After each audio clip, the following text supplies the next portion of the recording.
Good afternoon. The hearing of the Senate Foreign Relations, Africa, and Global Health Policy Subcommittee will come to order. Welcome to our witness. Thank you all for joining us today. There is a consensus emerging. First, that for decades the United States has been disregarding acute national security challenges and critical opportunities in Africa. And second, that for the safety and prosperity of Americans, we can no longer afford to do so. I believe that consensus is both correct and long overdue. The emphasis and attention that President Trump has already given to Africa is a demonstration of that consensus. Those challenges and opportunities are vast. They include threats posed by China, Russia, and Iran, as well as an array of regional crises.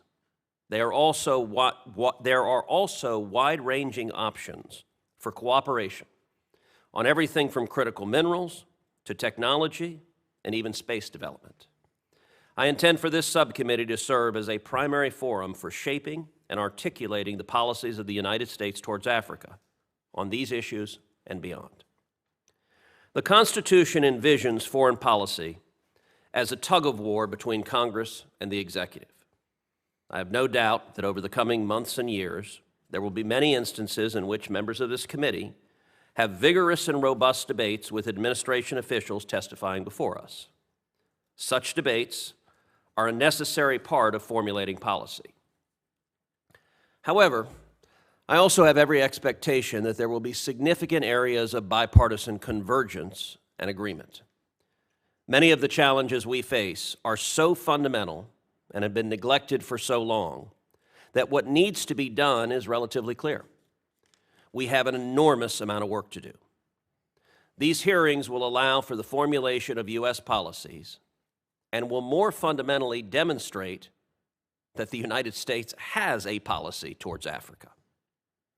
Today's hearing is on China's malign influence in Africa.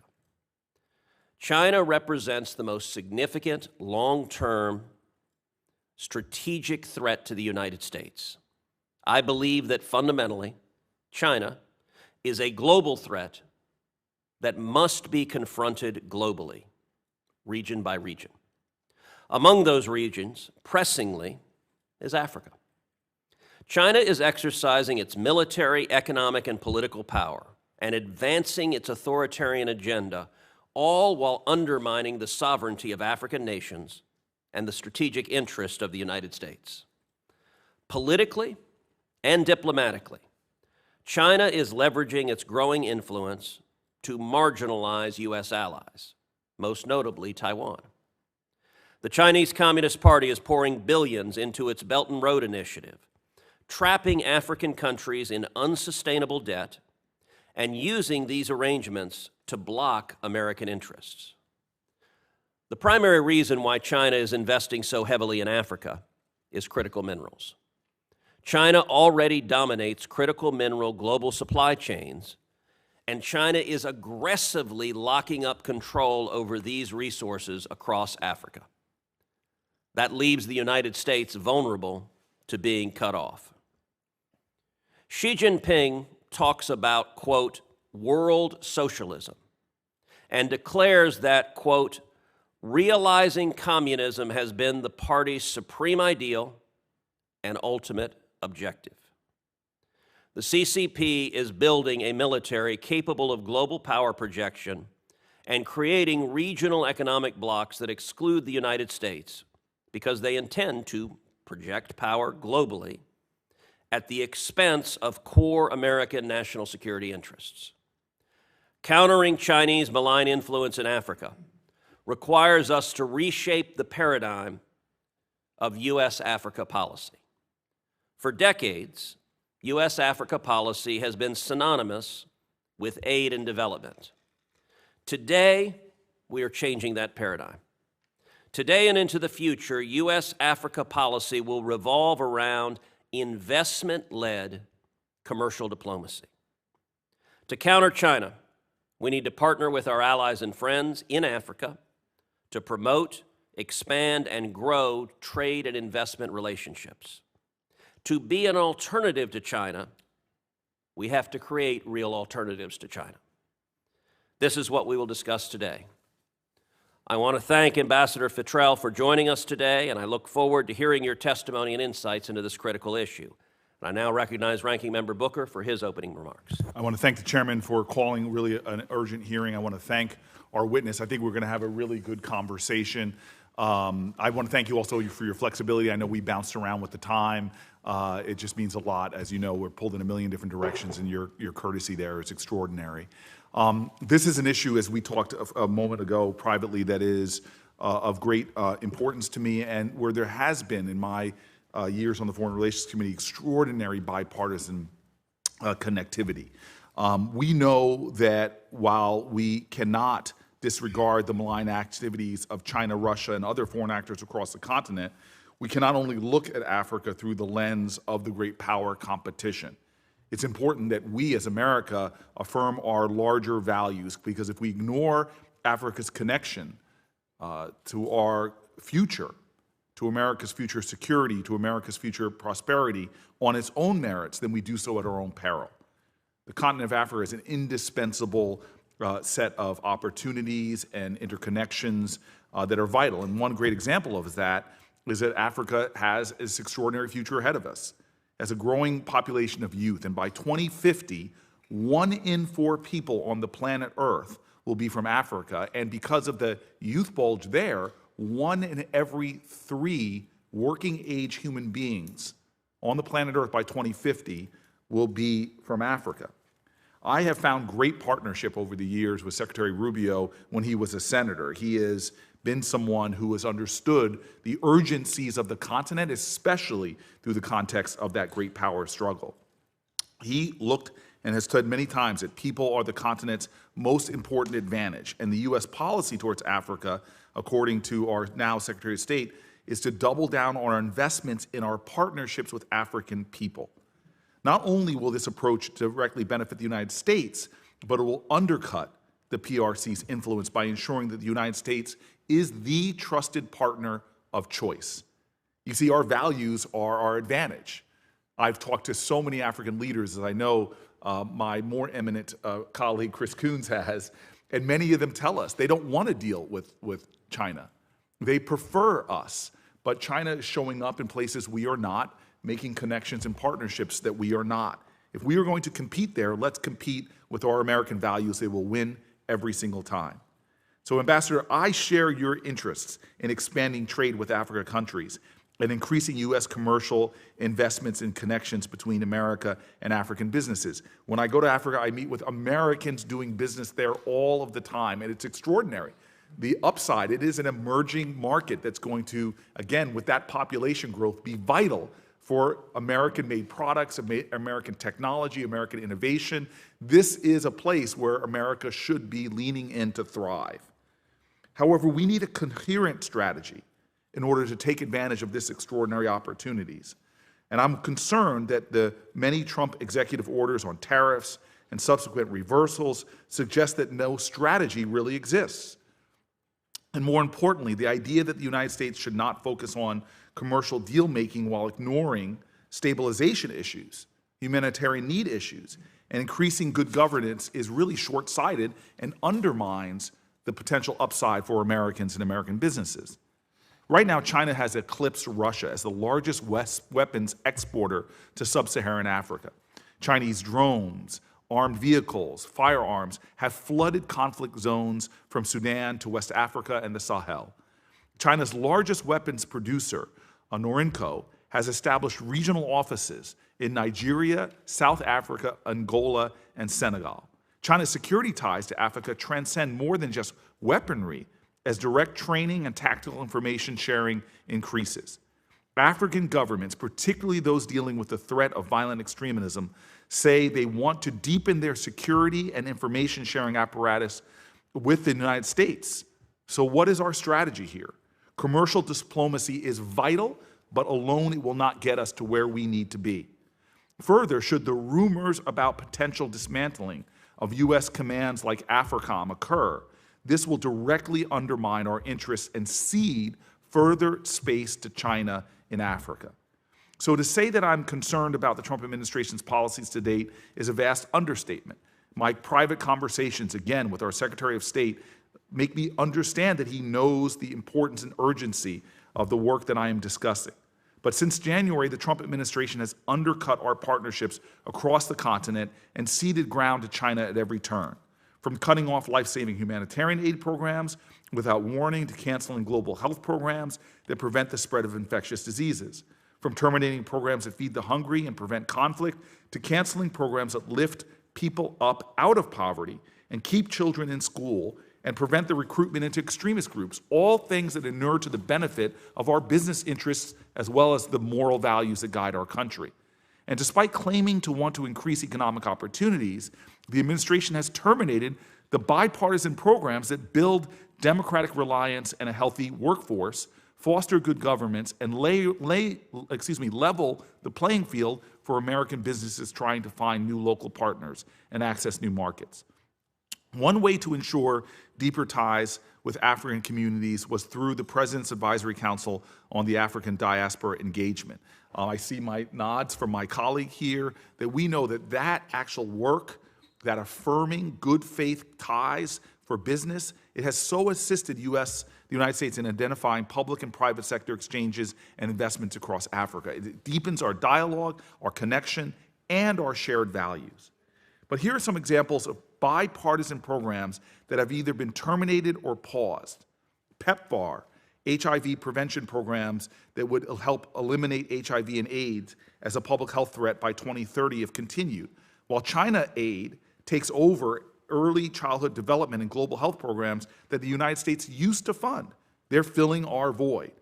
The MCC compacts that build critical infrastructure in Africa and partner countries. This is an extraordinary bipartisan work that we've done. The chairman of the Foreign Relations Committee was one of its big champions. Now, unfortunately, China expands its Belt and Road Initiative with surveillance-wired buildings and infrastructure, debt-level leveraged aid, and values that are antithetical to a real democratic partnership. Democracy and good governance programs are vital. While China increases CCP trainings and engagement with Africa policymakers, we are seeing democratic slippage, which ultimately threatens our way of life as well as our ability to establish a world-based rules order. People-to-people educational and cultural exchanges, such as the Young African Leadership Initiative. This we know, how many African leaders we meet when we're abroad that say, I was educated in the United States, and the value of that alone in advantaging the United States. But unfortunately now we see China increasing their educational, commercial, and diplomatic exchange programs. Life-saving humanitarian aid programs like in Sudan that I witnessed with my own eyes, where a child is dying every 2 hours due to malnutrition. We are stepping out, China is stepping in to increase its humanitarian response. The United States right now is taking a sledgehammer not only to these vital programs that have been supported in a bipartisan way that have unified our Foreign Relations Committee, it is also taking a sledgehammer to U.S. credibility. This is something that is vital. In business, reputation is everything. The Trump administration has dealt a double blow now, ceding moral ground and losing strategic influence on top of undermining America's values and how they are embraced by by African nations. We've created a vacuum that our competitors are showing they're willing to fill. In fact, they're racing to fill it. Not just China, but Russia, Iran, and others are stepping up on their Africa engagement and investments. These regimes do not bring hope. They bring surveillance, coercion, instability, and greater threats to the United States' security, safety, and prosperity. The United States strategy across Africa has never been perfect. We can do better. We can do better than we did in the past, better than what Trump is doing now, better than what previous administrations have done. Certainly, though, with China and their plans and their investments, we need to step up. I look forward to hearing from your testimony today, and again, I'm grateful that we're holding this hearing. Thank you. Thank you, Senator Booker. Ambassador Fitrell, you're now recognized for your opening statement. All right, thank you, Chairman Cruz and Ranking Member Booker, and thank you, Senator Coons, for being here. And thank you for your interest in this subject. This is something I've dedicated most of the 30 years of my career to, and I find it incredibly fulfilling and a positive task.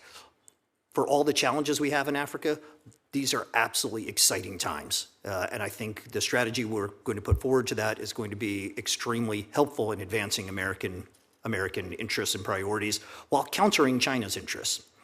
As the Senior Bureau Official for Africa, I'm honored to discuss our strategic priorities and the measures we're taking to ensure that our engagement furthers the Trump administration's goal of making America safer, stronger, and more prosperous. Africa's growing economies and population provide extraordinary opportunities for Americans and U.S. businesses. I think Senator Booker expressed most of those statistics pretty accurately, so I'll skip those. But new sectors are also gaining ground. The region's digital economy, valued at $180 billion in 2024, has quadrupled in the last 10 years. These are opportunities. And in the face of these opportunities, the U.S. share of exports to sub-Saharan Africa has been in decline for decades. In 2000, the U.S. was the second largest exporter to sub-Saharan Africa, but Beijing's government-backed strategies to capture African market share have led China to export $137 billion just in the last year, more than 7 times what the United States has exported. This underscores a fundamental point. The opportunity in sub-Saharan Africa is not theoretical. It's already being seized by our adversaries. For too long, the United States has prioritized development assistance over commercial engagement. And this has already begun to change under the Trump administration. We're now focusing on investment-led growth, which is more sustainable. Trade over aid is now truly America's policy for Africa, and we will prioritize engaging the African continent more strategically as peers and as partners. And the approach could not have come soon enough. Greater U.S. economic engagement is urgently needed to bolster African efforts to counter China's growing influence. China has long recognized the important role of Africa, and sub-Saharan Africa's resources are part of Beijing's global hegemony ambitions. China's strategy for economic dominance relies on a centralized, state-directed, and nationally resourced approach to dominating global markets and strategic supply chains, limiting foreign competitors, and making other economies dependent on China. This is harmful to both American and African interests. China exploits Africa's natural resources in its play for dominance and control over global critical mineral supply chains. This is a clear example of the economic, political, and national security threats that China's influence in Africa poses. As Secretary Rubio stated during his confirmation hearing, it is in the interest of global peace and stability that we speak with China, but we cannot allow Beijing to continue to flout the rules, undermine us economically, or allow it to damage or weaken our alliances and our presence in the world. It is imperative for the United States and Africa to be free of Beijing's corrupt monopoly, especially in these supply chains we rely on for defense and innovation. African markets need to diversify, empowering the continent as it progresses and grows. So as I said, we're fundamentally shifting our approach to Africa to a strategy that prioritizes robust commercial engagement, recognizing African nations as equal partners in trade and investment. By focusing on private sector-led growth and empowering American companies to compete more effectively, the administration is responding to these long-standing gaps. We have 6 targeted actions designed to reposition the United States. These include making commercial diplomacy a core priority across our U.S. embassies, promoting private sector identified market reforms with African governments, implementing high-quality infrastructure projects, including commercial diplomacy missions with private sector representatives, connecting export-ready U.S. companies with African opportunities, and reforming our own U.S. trade and financing tools to better compete with China's swift and risk-tolerance financial model. Together, these efforts reflect an action-oriented vision to increase U.S. exports and joint ventures with African partners. The strategy's success relies on U.S. companies expanding into new markets and African partners creating enabling environments. This approach offers a clear alternative to China's model by favoring long-term quality, local capacity building, and mutual respect. The stakes are high, but we are steadfast in our commitment to champion transparency, openness, and fair competition. So again, thank you very much for your interest in this subject. I'd also like to, before I stop, to just simply say that as a former Hill staffer myself, I'd like to thank all of your staffers. I know how hard they work and how well they represent you and your constituents, especially over in the African continent. Thank you. Well, that's some damn fine kissing up to the staff. And given that mine provided Diet Dr. Pepper to me, I echo that sentiment for keeping me well caffeinated.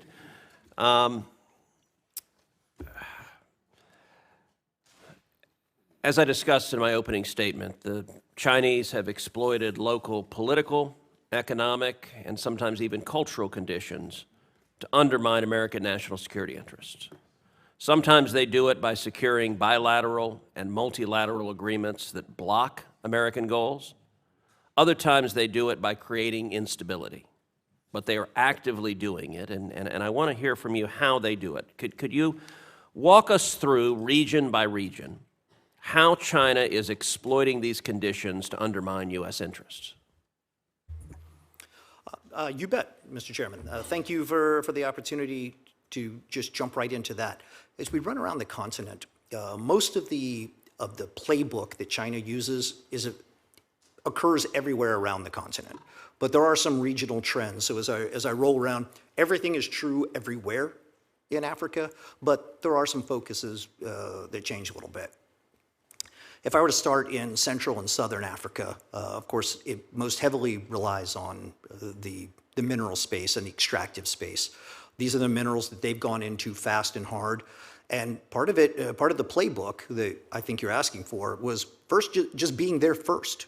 And having an incredibly high risk tolerance.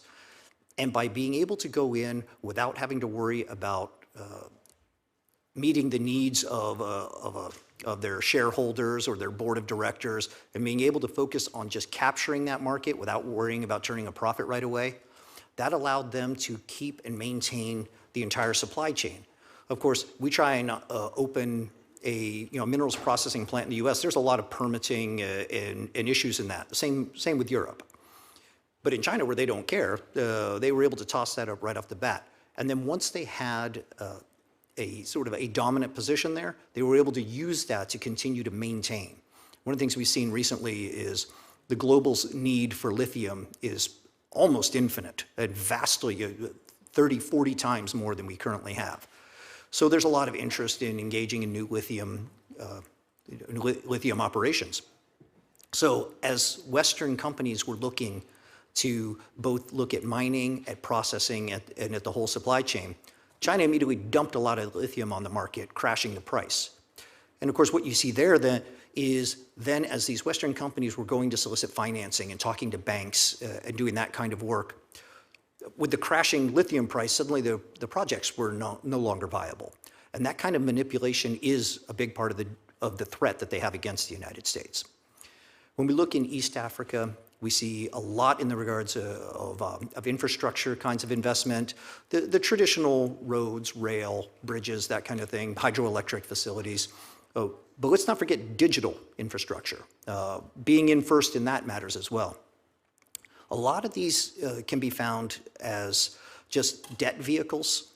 I've on multiple occasions dealt with governments that have asked my help in finding investors to privatize some of their, because they can't maintain the debt. But then they find that the market value of this item is double or is half what they still owe on the facility. So they're just trapped into that forever.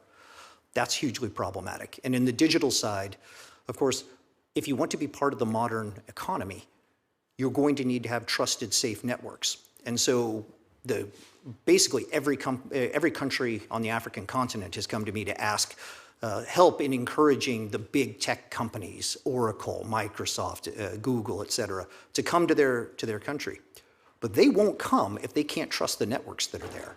And so many of the countries are faced with the issue of, if we want to have a modern digital economy, if we know where we need to be in the future, we actually need to rip out those systems and replace them, because we simply can't operate in isolation with substandard technology in which all of our data is now subject to Chinese manipulation.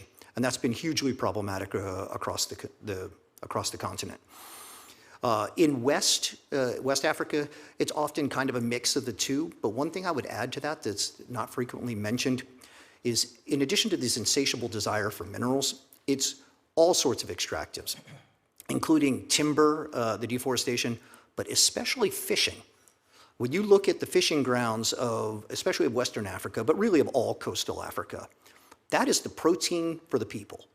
But when you see these Chinese trawlers coming in and utterly destroying the fishing grounds, and you can see them on over-the-shelf, unclassified satellite imagery, trawling back and forth, then suddenly doing a beeline 60 miles offshore, meet a buy boat, offload all the fish, come back to port and say, oh, we didn't catch anything again today. And they don't catch anything any day, at least according to their official records. And meanwhile, the amount of food available for the Africans is much more expensive, in much less supply, and this is a direct and tremendous threat. And forgive me for going on a little bit more on that subject, but it's not one that normally gets mentioned, but it is indicative of the business model that the Chinese entertain on the continent. Now, of all those threats you described, what keeps you up at night? What worries you the most? I ain't gonna lie, I'm actually really excited to work in Africa, and there are a lot of really positive stories. So actually, I sleep pretty well in that regard. I'm all in on Africa's future because I really believe in the place. And you know, a lot of people talk about how, you know, in 2040 it's going to be this much, but the fact is, Africa is hugely important right now, and I'm excited by that. But you asked the question, so let me go ahead and address that. Part of it is the kind of irreparable damage that a lot of these operations can have. I'd say probably the number one example was just recently when a Chinese tailings dam collapsed and they dumped something like 40 million gallons of sulfuric acid into the Kafue River, just potentially destroying the livelihoods of 6 million people. That was just the one example, but that kind of shoddy behavior and completely ignoring the rules-based order in which they ostensibly live, that kind of thing becoming systemic, yeah, that would be what keeps me up. Thank you. Senator Booker. Just for knowing that our colleagues, you and I are going to be here for the duration, are being pulled in a lot of different directions, I just want to defer to my friend who I have learned so much for, more than I have learned in any of my classes at Stanford. You should work at the Hoover Institution, my friend. I appreciate your suggestion I should work at the Hoover Institution. And I'm not trying to get you out of the Senate. Senator Cruz is eager to second that motion. I will say this, that Senator Booker, I think, has upstaged the ambassador on ass kissery. And it's a damn fine demonstration. Thank you for a deference to my diplomatic skills. I really appreciate that. You should teach a class there, not leave the Senate, of course, my esteemed colleague. Thank you, Senator. I may wait for your questions nonetheless, and I'll take the opportunity to ask a couple of questions at the outset, if I might. Thank you, Mr. Chairman, Mr. Ranking Member. 14 years ago, when I chaired this subcommittee with Johnny Isakson, we held an identical hearing. It was on the same subject. We issued a report afterwards. I could not agree with you more that Africa is the continent of the 21st century. When we held that hearing 14 years ago, 7 out of 10 of the fastest growing economies on Earth were in Africa. And we said many of the same things. The framing is not that different. Critical minerals, enormous human resources, huge untapped potential, deep ties to Africa through the diaspora, and leader after leader, country after country that would rather have more U.S. engagement, U.S. investment, U.S. partnership than China. Despite what Senator Isakson and I and a number of others were able to do legislatively 10, 12, 14 years ago, China has exploded. If we had a chart behind me of China-Africa trade and U.S.-Africa trade, the lines have crossed and accelerated. As you pointed out in your testimony, China has found Africa and is all over the place. First, I think our embassy footprints across the continent are critical. Senator Durbin and I worked during the Obama administration to force the Department of Commerce to make sure foreign commercial service officers were deployed throughout the continent, not withdrawn, because market opportunities require foreign commercial service presence. I ratify your view that we need to strengthen private sector partnerships and public-private partnerships in our work with Africa. Can I ask you first, what are the plans of the State Department in terms of retaining or expanding our current embassy and consular footprint in order to help American businesses in healthcare and technology and farming and infrastructure have a stronger footprint across the continent? Thank you, Senator. You actually raised a number of the issues that we discuss every day. And by the way, I would suggest that I wish 14 years ago we'd gotten very serious and made some of these changes then, because I think it would have been helpful, especially regarding the work that we actually need to do here in the United States regarding the actual processing of minerals so that we can be part of the overall supply chain. But as to your question, First, we have a pretty wide spread of embassies. Honestly, I believe... I've got about 2.5 minutes, so Oh, I'm let me get encourage you faster. to say, we're shutting down 10, we're not shutting down 10, we're retaining a strong... I don't, not only do I not know of shutting anything down, I don't even know of any conversations about that. Good. And I know there were some documents floating around, but Yes. those were not real. And there Let aren't me even any just record conversations on my enthusiasm for a strong presence across the continent. One of the things we did work hard on over many years was taking a small, underfunded, under-resourced entity called OPIC, the Overseas Private Investment Corporation, and turn it into the Development Finance Corporation. Senator Corker, then chair of Foreign Relations, and I co-authored the BUILD Act that created it. And I meet later today with President Trump's nominee, who I hope to support and work with. The DFC has critical potential to provide competitive financing. China's debt trap financing, which is often opaque, often accelerates corruption, typically does not serve the interests of the people or even the nations of Africa, has to have a side-by-side challenge from the U.S. and its partners. I've recently talked with leaders of the development finance institutes, or institutions, forgive me, of Japan, South Korea, Australia, Norway, the UK. They are eager to partner with the DFC, but it still lacks a few key legal fixes, equity investment in particular. The DFC played a key role in the last administration in the Lobito Corridor project that connects the Angolan Atlantic coast all the way in to the eastern DRC and potentially all the way into Rwanda. What's your sense of the importance of sustaining the Lobito Corridor project? Because I understand it enjoys sustained support. Yep. And when I was last briefed on it, a key piece of it was the seemingly irrelevant humanitarian mission of demining. Angola has millions of unexploded mines, and it has prevented a lot of economic growth and opportunity. The Angolan government came forward when I last was there with, I think, a $60 million commitment of their own money to partner with us in demining. But I've lost the thread as all these different projects and contracts have been canceled.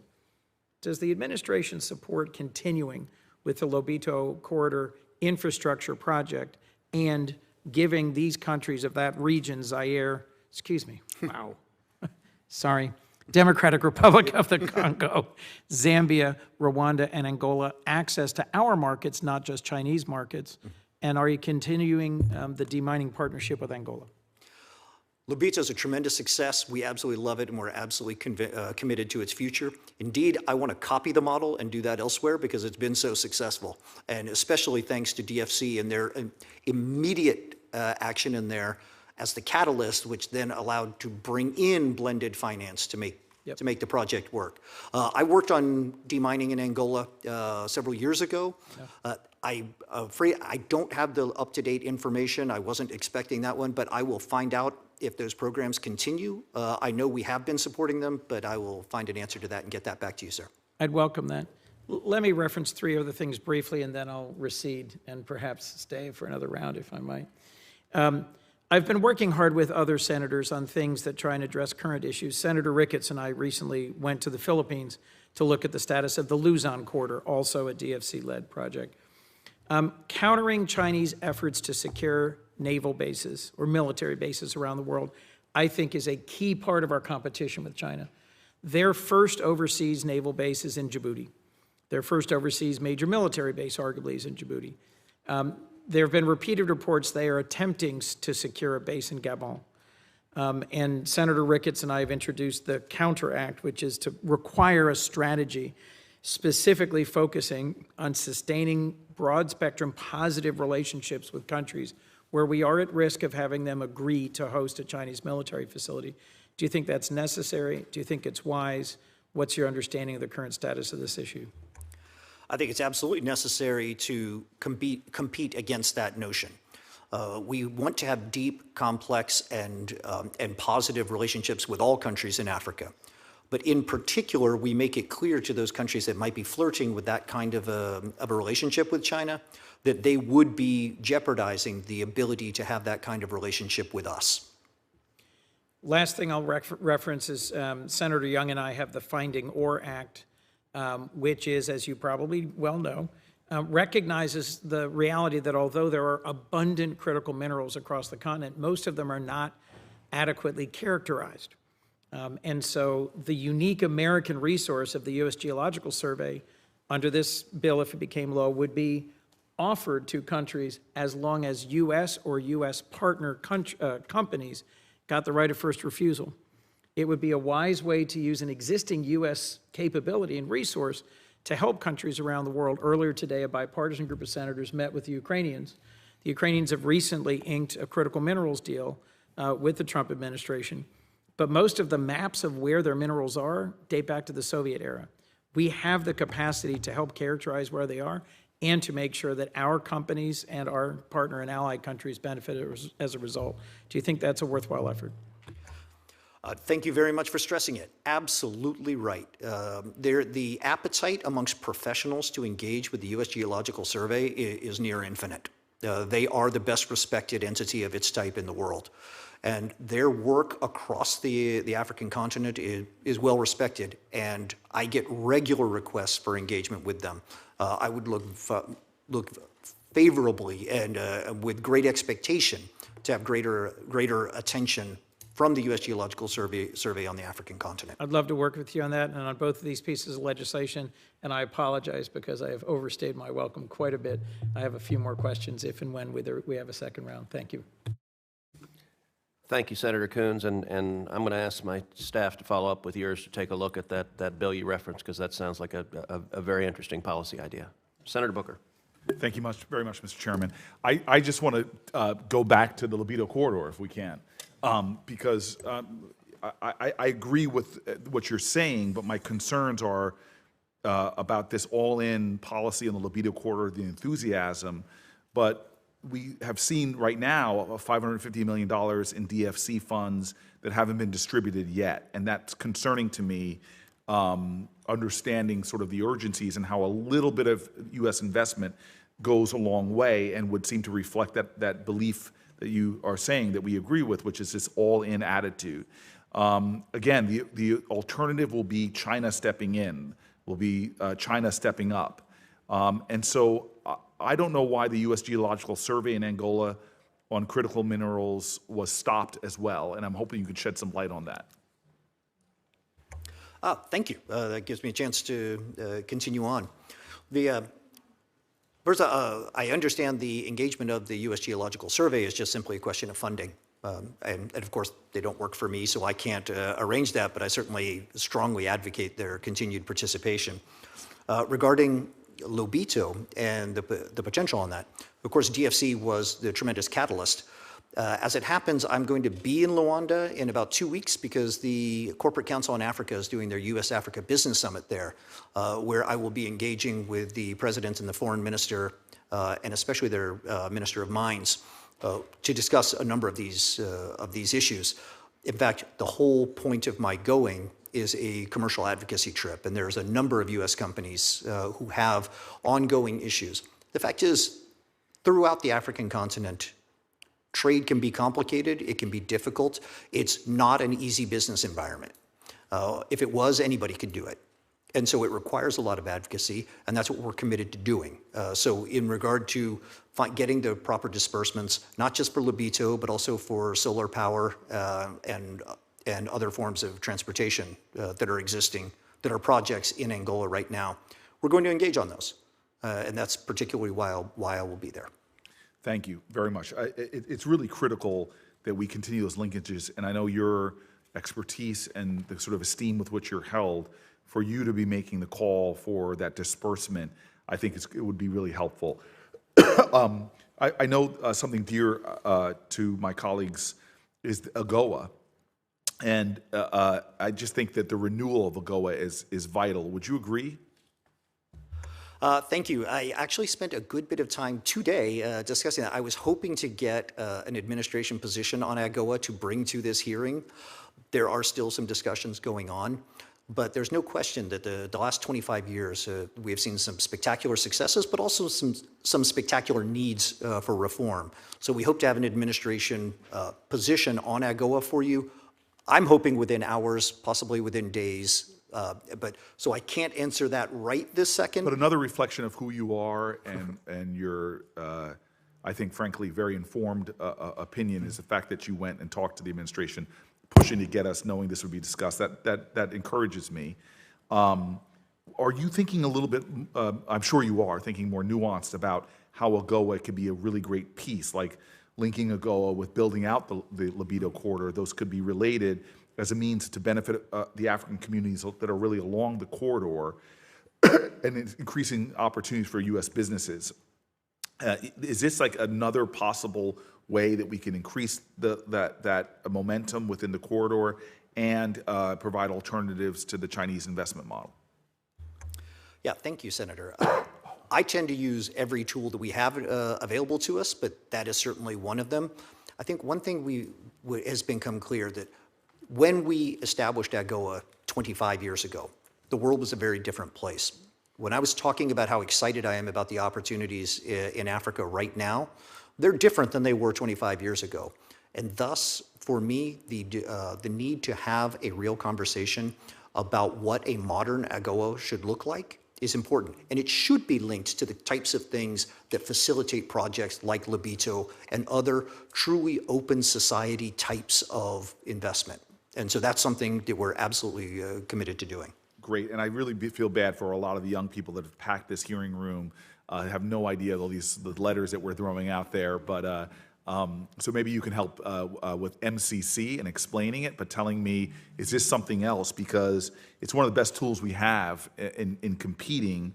I'm very concerned about the modest funds that we invest. We know they have an outsized return, and they've always seemed to garner bipartisan support. But the MCC, its impact that I've witnessed myself in some of my visits, we know last year Congress on a bipartisan basis expanded the number of countries MCC could work in because we understood of its vital. Rish, who I want to quote, has said very strongly we want to work with you, speaking to Secretary Rubio, to ensure that we have the tools to counter Chinese influence through the Development Finance Corporation and the MCC. But again, I just see MCC being targeted by Doge and others, which really undermines what we're doing. There's at least 7 MCC compacts with African countries that are currently paused. While paused, the U.S. and our African government partners are incurring costs because of project delays, which is extraordinary. Time is money. These compacts include road improvements, agriculture improvements, energy security, all that makes for a better platform for investment, for expanded economic opportunity for our African partners and for the United States. If the U.S. pulls out of these MCC compacts, how can African governments and businesses feel secure to enter into commercial diplomacy deals with the United States when the government doesn't follow through on its own commitments?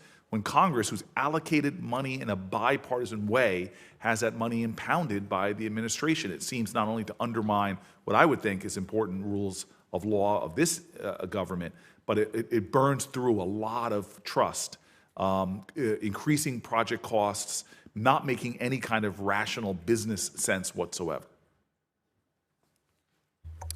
Okay, thank you.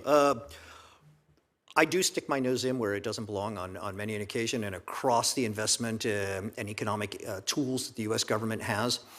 I don't have oversight on the MCC, but I can say that internally we've had discussions during this review of all assistance programming and have advocated for the types of programs, like you said, where we need to continue the funding just so that the project wasn't at any natural stopping point. We've been quite successful on that so far, but the overall responsibility for the future of the MCC is not something that's in my purview. I would tell you if I knew. I just don't know where that's going. But I can tell you that I visited an MCC project in Abidjan about 2 weeks ago when I was there for the Africa CEO Forum, and it is a dramatic sort of investment, a dramatic symbol of America there.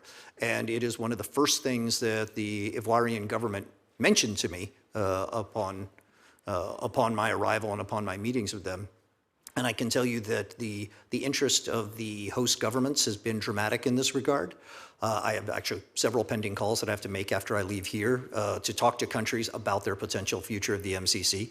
I've explained to them that I'm not actually the guy who is responsible for that, but I'm still interested in our relationships with those countries, and that's why I'll be making those calls.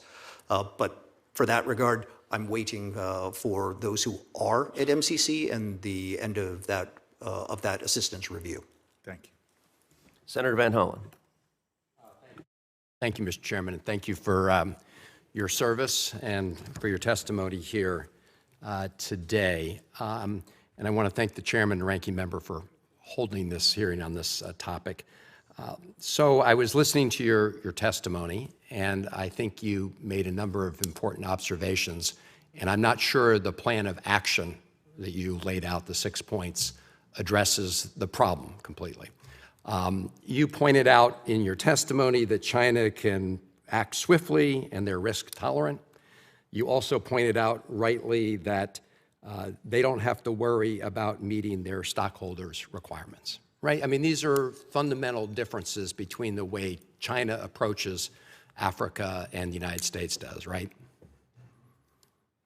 And so it seems to me if we're going to be able to compete, we have to use these tools.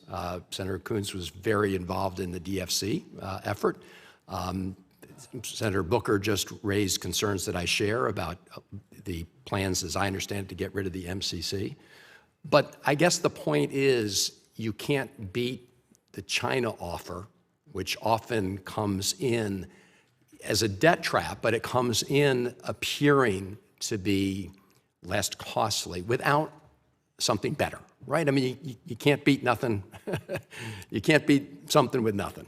And that is why these tools are so important. So maybe you could lay out a little bit exactly in your 6 points how you envision beefing up those tools. And I do want to close by saying this is not an either-or proposition in my view, like the development assistance. My view, and I echo Senator Booker's concerns expressed, you know, we can pursue active private commercial engagements, which we should, and frankly, every administration, Republican or Democrat, for the last 15 years have said that that's their goal, and to do it on an equal basis. But you don't have to cut, you know, humanitarian assistance to Sudan in order to, at the same time, pursue commercial interests. And I think that that's been devastating, frankly, to our own interests, as well as the interests of people in Africa. But maybe you could just take up this issue about how we can deal with a competitor that doesn't have to demonstrate an immediate return to their shareholders, because that's the fundamental question here. You talk about getting more, you know, commercial attachés and others, and I'm all for that. But at the end of the day, an American company is not going to go in there unless they think they're going to be able to deliver for their shareholders, and it's hard to see how they can without some support with using these other tools. So could you elaborate on that? Thank you very much, Senator. Probably in reverse order. You mentioned Sudan last, and we spend an extraordinary amount of time trying to resolve the worst humanitarian crisis in the world. I spent a good bit of time on that yesterday. We're looking to have a fairly high-level meeting on that in the coming weeks. We have not stopped doing those things because we're making commercial diplomacy a priority. And at the risk of sounding like a one-note orchestra, the reason why we've been making such a big deal about the commercial diplomacy is because that's the thing we're doing that's dramatically different from before. That's the thing that's being promoted and advanced in our strategy that is different, and that's why we're doing that.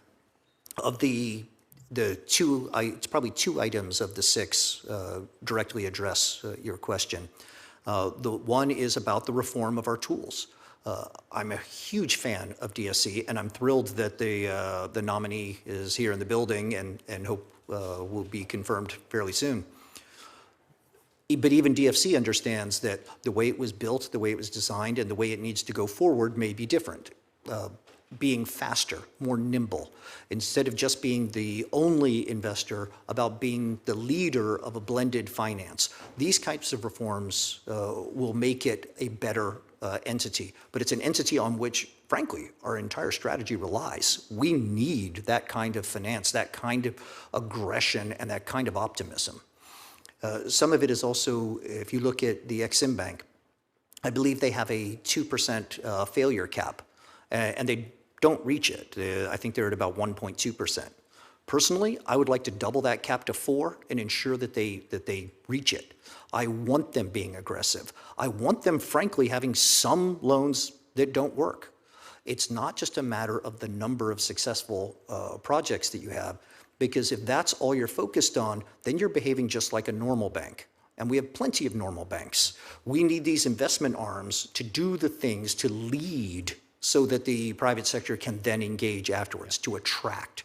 And that's where we see that kind of. You know, you're preaching to the choir on the Exim Bank issue and some of these other issues. I will just say in closing, since you elaborated on Sudan, you know, as I said, we can pursue commercial engagement and humanitarian assistance. I think you're aware of the fact that the dramatic cuts to AID did result in people dying in Sudan unnecessarily when food couldn't get to them. I would also just point out with respect to you mentioned your efforts with respect to the UAE and the conflict there. The UAE, as you well know, is continuing to support the RSF, Rapid Support Forces, militarily, unless you have an update on that suggests otherwise. And yet, during President Trump's recent trip to the UAE, it's my understanding he never even raised that issue. Is that your understanding? Thank you for that. I would suggest we have support from the highest levels to engage all of the interested parties in that region with finding a way to move off of entrenched positions towards a productive way forward. It is the worst humanitarian situation in the world. I would suggest, however, that those feeding programs, I've spent a lot of round the clock, all night long kinds of issues going through thousands of line items of support issues, that we have maintained those programs. And I would say that people are surviving in Sudan because of the support that the United States has provided there. I'd be happy, I don't want to prolong this, but I'd be happy to send you all the articles about the costs as a result of the withdrawal of U.S. assistance to Sudan at some point. Thank you, Mr. Chairman. Thank you. Ambassador, I want to get back to the topic of critical minerals. In your opening statement, you described the really dominant position China has with critical minerals in Africa. And unfortunately, America lost significant ground in the Biden administration. And you focused on the supply chain, and President Biden canceled mineral leases for the Twin Metals mine in Minnesota. And the administration also deliberately rejected Alaska's Ambler Road project. And blocking domestic critical minerals mining only reinforces our overseas critical mineral supply chain reliance, and that's a market, unfortunately, that China dominates. Less than 1% of the global rare earth element refining capacity exists in the United States. Most U.S. mined or collected rare earth element material is sent to China for separation and processing. Trump's executive order calling for, quote, immediate measures to increase American mineral production has put us back on the right course. We need your leadership to marshal resources to cultivate partnerships in the critical mineral sector in Africa. And for the United States to be an alternative to China in Africa, we need to create real alternatives in Africa. We need to translate the talk and policy into tangible action and impact. Could you please describe the efforts underway within the department to work with our international partners across Africa and U.S. companies to build a more resilient, transparent, and diversified supply chain of critical minerals from Africa to the United States? Thank you very much for raising that. I spend more time working with the American private sector than I do with government officials because they're the ones who are going to be key to solving this issue. It would be easy and cheap and ultimately disastrous to continue to rely on China for these sorts of things. We do have to have our own domestic capacity. I'm not the one who does domestic work, but there are people across this government that do, and we engage on a regular basis. When it comes to making sure our allies and partners are involved as well, I spent a good bit of time this morning with the European Union's Peace and Security Committee because they're concerned about these issues as well, and they also have a challenge that they need to invest in minerals processing and usage. Quite simply, it's my job to get the throughput for that processing. As we have operations in Houston for developing critical minerals processing, we have new operations also coming up the Mississippi Valley, particularly in Arkansas, I believe. It's my job to get the throughput for that, and that's where I'm engaging with the mining companies and with the transportation companies and the power companies to make sure that that's doable. China has also been leveraging its power to advance its diplomatic goals and undermine American diplomacy. And it uses its relationship to undermine, in particular, the diplomatic status of Taiwan. In April, Somalia banned Taiwanese passport holders from entering the country in response to deepening ties between Somaliland and Taiwan. This action by Somalia prevented Taiwan's foreign minister from undertaking a planned visit to Somaliland. As if the Chinese Communist Party's political interference wasn't enough, there are reports that the support China provides to the Somali government makes its way to anti-Somaliland groups opposing Somaliland. Let me be clear. China is leveraging Somalia against the pro-U.S., pro-Israel, pro-West Somaliland because of Somaliland's relationship with Taiwan. How should the United States approach this challenge and similar efforts by China to undermine Taiwan's diplomatic status in Africa and the Horn specifically? Thank you very much. The question of Taiwan across Africa is hugely important. Taiwan is an extremely productive, positive, and responsible member of the international community. And so our engagements with them and cooperative engagements with them across the continent matter. And in the countries where they're finding problematic issues, where we believe at the behest of China, they're receiving harassment from those governments. For us, it's critical to make clear to those governments that when they harass Taiwan like that, they're also making it clear their own lack of commitment to a positive kind of engagement with an open society. And for that reason, they would be putting in jeopardy or calling into question their relationship with us. And so those are the kinds of conversations we need to keep having. We need to make sure it are understood. It's best to be able to stave these off before they become public, but diplomacy is often operates in an imperfect information environment. But making sure that people understand afterward that this is going to affect the relationship with us. And that's why we were happy that the government of Somalia actually rescinded that order and started respecting the Taiwanese passports again. Tell us a bit about how the United States should be assisting and strengthening partners like Somaliland to counter China.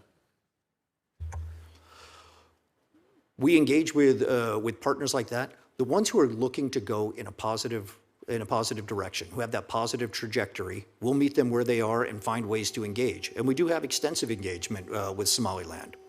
We do currently respect the territorial integrity of Somalia, and the decision of its construction is a question for Somalians, including Somalilanders.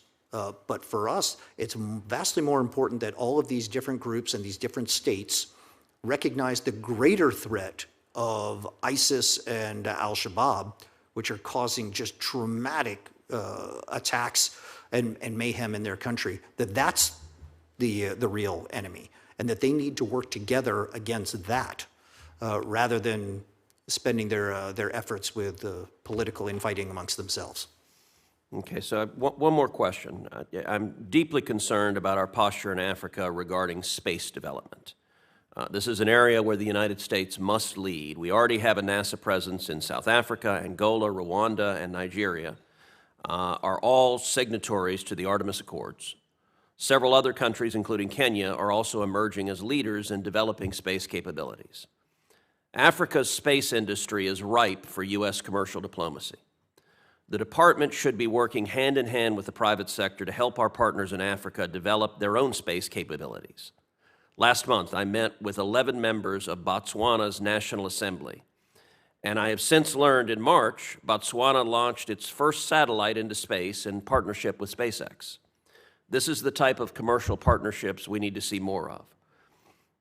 What are your thoughts on commercial space diplomacy, and how can we push back on China through building space partnerships in Africa? Thank you for that. Space is an exciting new opportunity for the continent, for everyone in the world. The African Union just established its African Space Agency with a founding engagement in Cairo. We were there in force because this is where we can accomplish a lot of interesting things. So we hit on that. When Botswana was launching its satellite with SpaceX, the president was flying to California for that, so we frankly made sure by inviting him to stop into Washington, because we specifically wanted to recognize what it means to have a forward-looking policy. I don't think I'm breaching any confidence when I say that Secretary Rubio described it as the single best meeting he'd ever had. It was all positive. But this is what happens when you work with a government that really wants to do things the right way. And that's why, even though we still have to advocate for American companies in Botswana, we talk to them about ongoing practices and with their neighbors. The simple fact is they're a good partner. We engage with them extensively, and we end up having tremendous success with it. And they're an example for the rest of the region. Great. You may have to tell the Secretary that he hurt our feelings, that the meeting was better than when he meets with us. That really is hurtful. Senator Booker. I again will defer to the more senior senator from Delaware. I again will express embarrassment and yet take advantage of the opportunity of your kindness. I'll just ask two more questions, if I might. Botswana is a great example of a country that is relatively stable, peaceful, has developed its vast mineral resources in a positive way for its people and for its independence. President Boko is a great example of someone where over the 25 years of PEPFAR as a program, Botswana, which had one of the very highest HIV/AIDS burdens when we began, transitioned to country ownership and partnership. My most recent visit there with Senator Graham, we were impressed by how much progress they've made. Over 25 years, PEPFAR has saved 25 million lives. I respect and understand why the administration is prioritizing commercial diplomacy, something I also have long championed. It's the way that we will move forward in this century with the vast majority of African countries. But we cannot neglect some of the foundational public health needs that still are central to our relations with dozens of countries. The Secretary recently testified that 85% of PEPFAR funding was still being delivered and only 15% had been canceled due to corruption. One of the things I disagreed with publicly about someone who's no longer with the department was his characterization that the termination of a contract for male circumcision was because it was either DEI or corrupt, when in fact public health documents show it's the most effective way to reduce transmission. Can you give us any sense, what is the actual plan and path forward for PEPFAR? The administration has just submitted a rescission that would claw back significant amounts of funding that was authorized and appropriated by Congress for PEPFAR. What do you view as the path forward, and how can we get a specific update on what's actually the intention of the administration with regards to PEPFAR? Thank you for raising an incredibly important issue.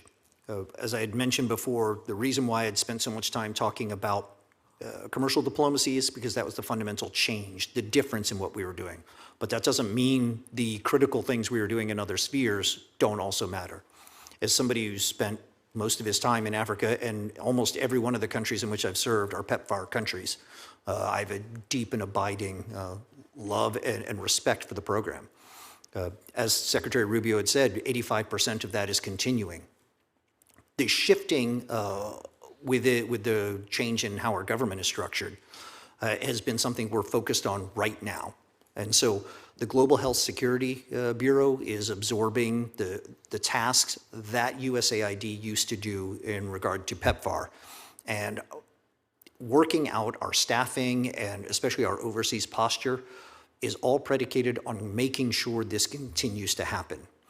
I am afraid that I don't have any information on a response to the rescission, because that would be our F Bureau and the Global Health Security Bureau, but I will absolutely find out about that and get back to you, sir. If you could convey an intense interest and enthusiasm for clarity on that, I think governing by rescission, by full year CR, reconciliation, and rescission renders the appropriations role of Congress irrelevant and is a very dangerous precedent to be setting. My hope is that instead, the administration will accept the repeated offers of members of both parties to work together to reform, sustain, and improve foreign assistance, because whether it's the Millennium Challenge Corporation or it's PEPFAR previously delivered exclusively through USAID and CDC, there are long-standing bilateral relationships with dozens of countries on the continent where I'm getting the calls I'm sure you're getting: confusion, alarm, and question about what is our future together. Last, Senator Graham and I have worked hard to introduce and pass legislation that creates public-private foundations to advance food security and to advance conservation. Examples from Africa were the principal reason, but it's not exclusive to Africa. The Conservation Foundation is law and is funded.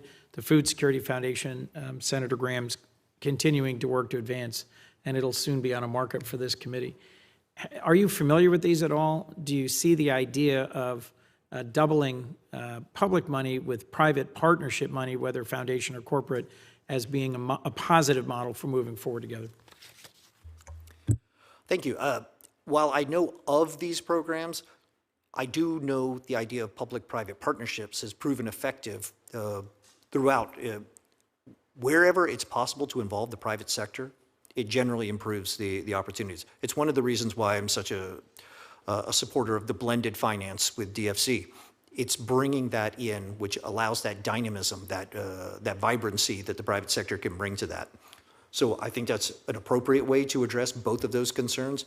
And I would also say that when it comes to feeding programs, anything that engages the American farmer is probably going to be a good investment. Thank you, Mr. Fitrell, and thank you again, Senator Booker, for your decency, your compassion, and your forbearance, and to the chairman for tolerating my many questions. Thank you. Senator Booker. Thank you very much. A vote's been called, so I'm going to try to do speed round. If you can get me I'll try to get my questions shorter if you get your responses shorter. So South Africa produces 75% of the world's platinum. So many critical minerals flow through it. I'm worried about our policy towards South Africa limiting our critical mineral acquisition. They've been left out of some now key consortium. Could you just comment on that really quickly and cogently?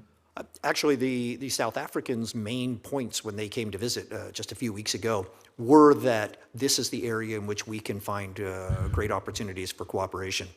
Again, we have something like 600 American companies active in South Africa. That kind of engagement is possible, so I would be be hugely supportive of that. I'm concerned about the president's executive order undermining that effort, but I do know, having spent a lot of time on these issues, the complications of the South Africans' governmental posture, but also the opportunities. It's important diplomacy, but I'm going to continue really quickly. I agree that we need to do a better job on commercial diplomacy. You're such the right champion for that. But to say that that has not been previously a focus is concerning me, because one of the things, the legacy things out there is Prosperity Africa, which since 2019, as you know, has facilitated over 1,000 deals across 49 African countries with an estimated value of $65 billion. What's the status of one of those legacy good works, Prosper Africa? My understanding is the real future for that is coming through in legislation from the Hill, and I would be excited to welcome Prosper Africa into the Africa Bureau, which is something I've been trying to. I will be mimicking if I cannot absorb, because I believe in the task. And I should say that when I was saying that it wasn't the focus before, we had specific people that were focused on it before. We had foreign commercial service officers where they are present doing amazing work. But we also need to be active where they're not present. And so the idea that ambassadors need to lead this and that entire country teams need to work on the commercial diplomacy, that's where this approach is going. But I'm a big fan of what Prosper Africa did. And one way or another, that task is coming to the African. Next issue. So when I was mayor of the city of Newark, it was a city that was known for legendary corruption. This is not a brag, but I'm the first mayor since the early 60s that wasn't indicted of something. And when we got there, I wanted to bring in new ethics laws, new transparency, really clean it up to let people know that we were doing things differently, and benefited from a lot of ethics groups helping me come in to pass legislation, executive orders on myself, really making it, and that worked. We had companies come to us. The city said, I swore I would never come back, but seeing what you're doing on the governance reforms makes me know that I can do business here. And after 60 years, almost the same period of which we saw monumental corruption, suddenly our economy was booming, the biggest it had in decades, and the population started growing again. And so that's why I want to make sure that we at least can share some agreement here that it's not just our business relationships. The resources we were investing in the support of governance, civil society, helping with democratization is so vital. And so I'm wondering what you're thinking about those investments, many of which we're turning our back on, that are helping to create an environment that's critical for our businesses to be able to operate. Yeah, thank you. The overall business environment is exactly what we're trying to do, what we're trying to work with, especially using the local business communities, the American Chambers of Commerce in particular, about making sure. I agree with all those things, but you see what the PRC is doing. You know this with the Confucius, the 61 Confucius. They're investing in ways that we're not. In other words, isn't this an area that, yes, businesses, chambers of commerce can do a lot of good, but the extraordinary investments we were making on governance, on civil society sectors that were helping the reforms happen, aren't those critical investments as well, beyond what the business community is doing? I would argue that the business community is very good at making those kinds of investments, and getting their collective behavior instead of their individual behaviors is how we can address that. Because every government asks me to help encourage greater investment in their country, and I always say the way to get greater investment is to take care of the ones you have now, and that means addressing that business climate. And you see that success works. You see the more successful. So you're telling me businesses, because I was in numerous African countries where we were investing in how to clean up corruption from your elections, investing in creating more transparency. Let me give you another great example. It's just the media landscape, encountering propaganda, the Voice of America. There's so many of these things that are going to create an environment where democracy is more secure, where there's anti-corruption efforts, because I can go through Nigeria, Ghana, that they're battling sort of corruption within their government. Just the businesses advising them, as opposed to putting people there that could help to create more transparency and more accountability. Are you saying those investments are not needed? I'm saying that what the embassies and what the private sector do, including with the training of journalism through the embassies, we do a lot of that. I'm not saying that we're not going to do those other types of programs. That's just what the overall Foreign Assistance Review is looking at. Well, I would say, mindful of time, and the conclusion is that you and I have so much agreement, and I'm actually grateful not only that you're here, but that you're doing so much of the work.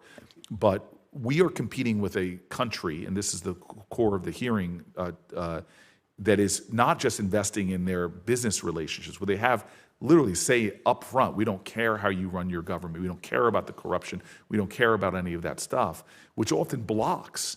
When I was in West Africa, I was hearing from major American corporations that were not investing because of the corruption that they were encountering in some West African countries. It just seems to me that we need to be doing, as you use your words, an all-in strategy, not just from the extraordinary power of American business, American investments, but doing some of these resources that we've been doing that pay double and triple bottom line returns by creating, as I saw it here in America, an environment that's more trusted, more secure. And by not doing these things, from humanitarian aid all the way to dealing with countering China's propaganda, which I had government leaders in numerous countries saying, please tell your story, talk about democracy, that failures to invest in those areas actually undermines our ability to have the kind of economic ties that I know you so well champion. Thank you, Senator Booker, and thank you, Ambassador, for your testimony. We appreciate the time you have spent with us. For the information of members, the record will remain open until the close of business tomorrow, June 5th. We ask the witness to respond as promptly as possible to any questions that come, and your responses will also be made part of the record. And with the thanks of the committee, this hearing is adjourned.